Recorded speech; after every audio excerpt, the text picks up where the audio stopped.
Hello and welcome to the Liverpool versus Newcastle preview. 'Tis the season for anaesthetic throat spray.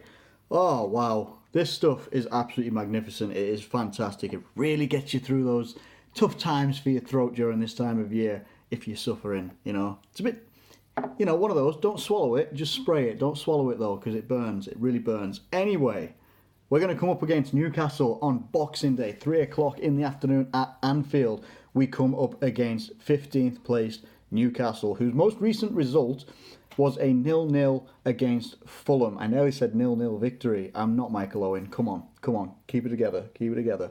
Right. Whereas our most recent victory was a hard-fought win against Wolves, winning 2-0. So we come up against 15th place Newcastle. We currently are 4 points clear at the top of the Premier League after Crystal Palace unbelievably did a great job against Manchester City. So yeah, I'm feeling positive. I'm feeling good. And we've got some good injury news regarding like Trent Alexander-Arnold and Naby Keita as well this afternoon. I'm recording this on Christmas Eve, so it should actually come out on Christmas Eve. It should. I just got to make sure that I actually get it uploaded. So hopefully it doesn't appear on Boxing Day. But yes, so we should be, going into this game with some positivity. Obviously, Matip and Joe Gomez will still be the longer-term injuries that we've got right now. But Trent Alexander-Arnold should apparently be ready for the Newcastle game. And Naby Keita's injury that he went off with against Wolves isn't deemed to be too serious. So he may also be able to feature as well. So we come off the back of the Wolves game, and there were a lot of positives. There really were. We rode our luck a lot in that game, though. And there were moments where a better team would have taken better opportunities. They would have taken the opportunities that we gave to Wolves. They would have taken them and slotted them away. Most notably, I think one of the ones, Fabinho's pass early on that he misplaced, went to one of their opposition players. Might have been Adama Traore, can't remember. But he ended up flashing his shot wide. Similar sort of thing late on. Andy Robertson is trying to run the ball out or get the ball out of our box, and it slips behind, hits the back of his heel, and someone, can't remember his name, but literally just side foots the ball, hits the side netting, but again, a better team could have been slotting those chances away. So defensively, while we did well, and it was a good performance up and down the pitch, we kept a clean sheet, obviously, and that's always a positive. It really is. There were times when we rode our luck a little bit. And maybe that'll come down to, how we set up our midfield, how we set up the defence. James Milner, I felt, did a good job at right back, but obviously he's not a right back. And I would like to see either Nathaniel Klein or Trent Alexander-Arnold come into these spots. Because I'm saying about a better team taking their opportunities. Newcastle are a strange team for us to come up against. They are, and I don't mean to sound disrespectful by saying they're a strange team. It's just, it doesn't always matter how well or bad Newcastle have been doing in a season. Sometimes Rafa Benitez can just pull out a result against the top side. He really can. And he can nick a 1-0 win here or there, get a draw, really frustrate a team, and setting up to frustrate a team like Liverpool is probably going to be the name of the game for Benitez. He's going to want to keep this at 0-0 for as long as possible. If he can nick anything, fair play, but he's not going to force the issue knowing Benitez. He's going to want us to try and keep the result as it is, and even if he goes 1-0 down, he's not necessarily going to push it too hard, and I'm not sure whether they would have the players to be able to push it too hard. When you go 0-0, your last result against Fulham, who that's Fulham's first clean sheet of the season, 0-0, and Fulham have the worst defence in the league. And Newcastle should have been looking to take advantage of that. Newcastle should have been going into that game thinking we can maybe score a goal, 2 goals here or there, something like that, and they didn't. And you've just got to question. It's not really even a question. Newcastle have the manager. Rafa Benitez is a fantastic manager, fantastic coach, does not have the resources, does not have the funds available to him that, say, if they'd have given the funds that were given to, Steve McLaren, if they'd have given the funds that they gave to him, if they'd given them to Rafa Benitez, he would have spent them a lot better and got them in a bit of a better position. So if they ever decide to give Benitez proper funds to work with, they'll maybe have a chance of, not fighting relegation, because right now they're 5 points above the relegation zone, which isn't a lot in the grand scheme of things. However, whenever we come up against a Rafa Benitez-led team, he is very frustrating to play against. We know how he's going to want to set up. He's going to want to be tight, compact, be as defensively good as possible.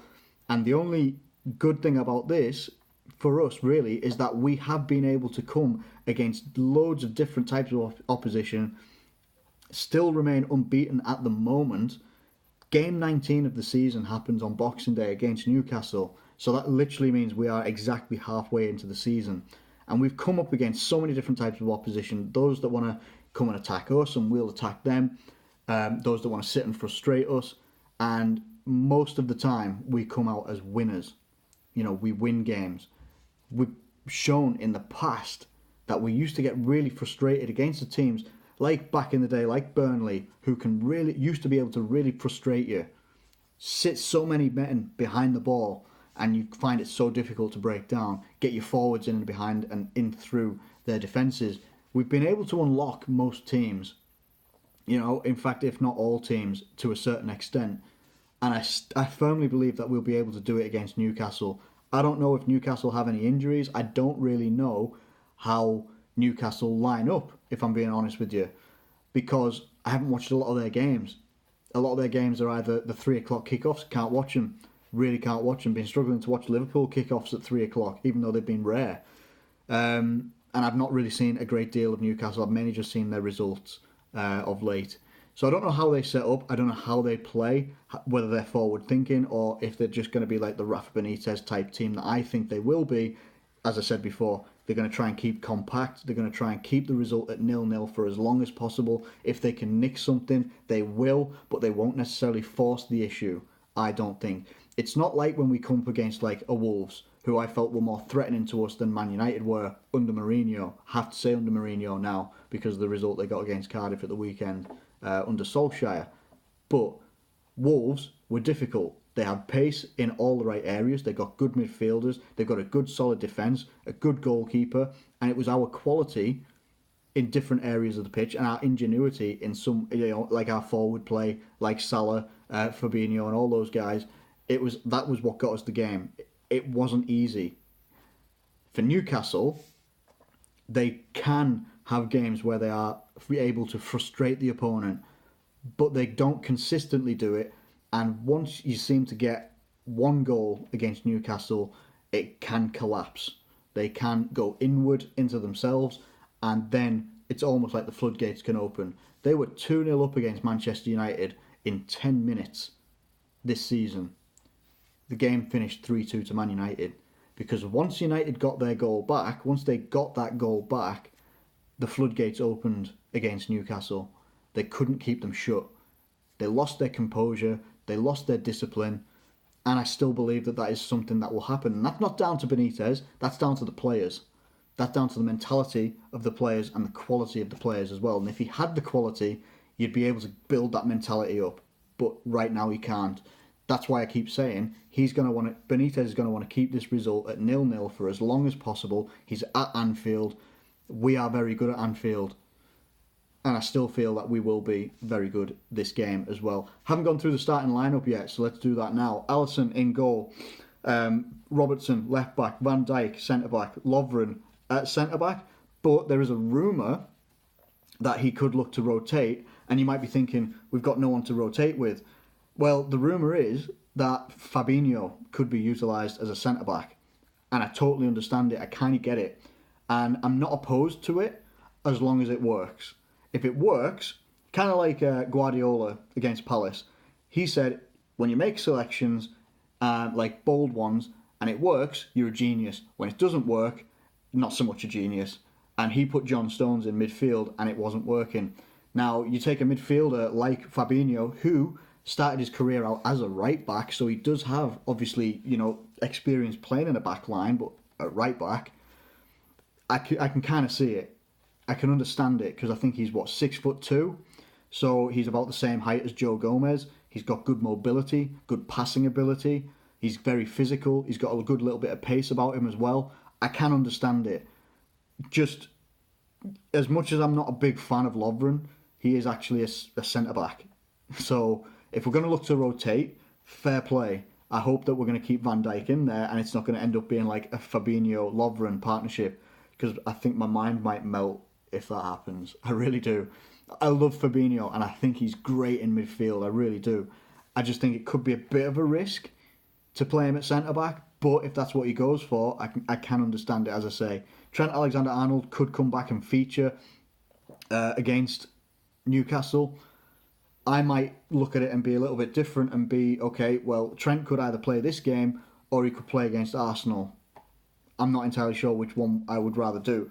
I kind of want to see Klein again. I really do. I don't know how you guys feel about it. I really want to see Klein again because I thought his performance against Manchester United was magnificent. It really, really was. I've wrote Klein off for a long, long time thinking, where is he? You might as well just get rid of him. But he put in a hell of a performance that day and I want to see him again. So you could put Klein against Arsenal. You could. And I could kind of see that as well. So it's like kind of either or. For this game, I'm going to go Trent Alexander-Arnold. Let me know what you think as well. Now, in midfield, I'm going to play it as if we're going to put Fabinho in defence, right? And I might be completely wrong. I can't even remember where I read that. But anyway, bygones be bygones. I think your midfield could end up being a Henderson, Gini Wijnaldum, Naby Keita. Now, if Keita's injured, then I expect to see Shaqiri because we need to have a creative person in there. I think that if you've got someone creative with good passing, good vision to the front three and the rest of the midfield as well, whether it's passing side to side or passing forward, we need to have someone with very good vision. And I think Keita offers that, and I think Shaqiri offers that as well. The only thing that so far Shaqiri offers a bit more in is his movement forward. His own movement forward is better than Keita's. But either one of them, I want them in there because I think if you get someone with very good vision with our front three, whether there's going to be changes in the front three as well, I'm not entirely sure. Haven't thought about that. I'm going to think about it now though. Whoever it is that's going to be up front, his passing will be key in breaking the lines between Newcastle's defence and their midfield as well, trying to cut them open as well. Newcastle, from what I remember, don't really have anybody apart from John Joe Shelvey who can do that. You know, big passes, and that's kind of why I'm a fan of whether Fabinho's in the back line or he ends up in the midfield. His passing is ridiculous. His passing is excellent. We haven't had a long-range passer like that, obviously, since Gerrard. And I'm a massive fan. I'm not comparing Fabinho and Gerrard, but his passing ability from range and short passing as well is very, very good. So that's what I would like to see. I'd like to see either Henderson. I think it will be Henderson, Wijnaldum. I think Milner will sit out. And I think it'll either be Naby Keita or Shaqiri to start. That's my opinion. And then we come to the front three. You could see Firmino get rested and maybe Daniel Sturridge comes in or Divock Origi or someone like that. You could see whole changes up front and then like people rested ahead of the Arsenal game. But I don't think you'd see many. I think you'd still see Salah starting. I can still see Mane starting. Obviously, if we don't, then you can maybe make a case for like Shaqiri starting in one of the forward spots or Sturridge, Origi, there's options there anyway. I think regardless of how we line up though, I think that we can get this victory, a very good victory after Christmas. I think we can still remain top of the league and I think that we can get out of this one. I've said 2-0 a lot lately and I'm going to stick with it. 2-0 seems to be like my go-to result. I don't think we're going to smash teams, but I think we can control games, which is a different feeling. I think that we can get good control of this game, and I think we can come out of it 2-0 victors, and then we'll see what the rest of the league does from there. So 2-0 victory is what I'm looking for Liverpool after Christmas. Let's go get it. Anyway, I hope you guys have a fantastic Christmas. I really, really do. However you celebrate this season, whether it's, Merry Christmas, whatever, Happy Holidays, I don't mind. If you don't celebrate it, hey, I just hope you have a good day. Anyway, thanks so much for watching this video. Hope you do enjoy it, and as I said, have a good Christmas day. Thanks so much for watching, and I'll catch you later.